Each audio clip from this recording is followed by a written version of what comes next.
This is a video for Edexcel Further Pure 1, Vectors Section 1.6, the scalar triple product. Well, the scalar triple product, as its name suggests, is the product of three vectors. And the other thing to note is that it is a scalar, so the name suggests everything about it. It's formed by taking the cross product of two of the vectors, so B cross C, and then forming the scalar product of that solution with the third vector A. So the scalar triple product is A dot B cross C.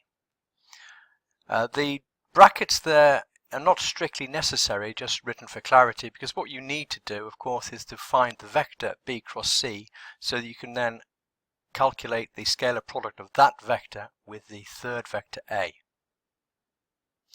Now we've got formulae that we can look up, or if you can remember them. You don't need to remember because you've got them on your formula sheet for B cross C. So we can write that out in this form. Here's the formula, which is quotable for B cross C, and then we're forming the scalar product of that vector with the vector A, and that produces this as a full written out solution for A dot B cross C. Remember, this is definitely a scalar quantity. If you look at that, it looks very similar to the vector product, but instead of the I, J and K, we've got A1, A2 and A3. So we can write it as a determinant of a matrix. We simply have exactly the same as we had for the vector product, but the first row is going to be replaced by A1, A2, A3. So the scalar triple product is equal to the determinant of this matrix, where we've got each of the vectors A, B and C in the rows. A in the first one, B in the second one, C in the third one.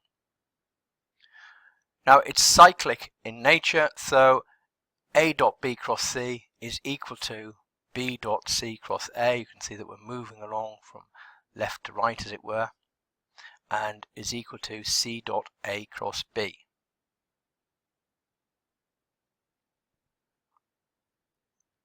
This formula is given to you again in your formula sheet, so it is a case of just remembering that this is the scalar triple product and therefore being able to calculate it, preferably using the determinant method rather than writing out in this way.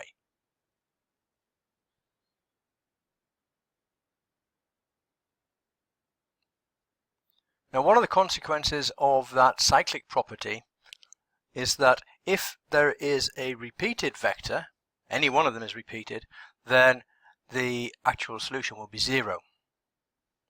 We can see that because we know that if we have A dot A cross P,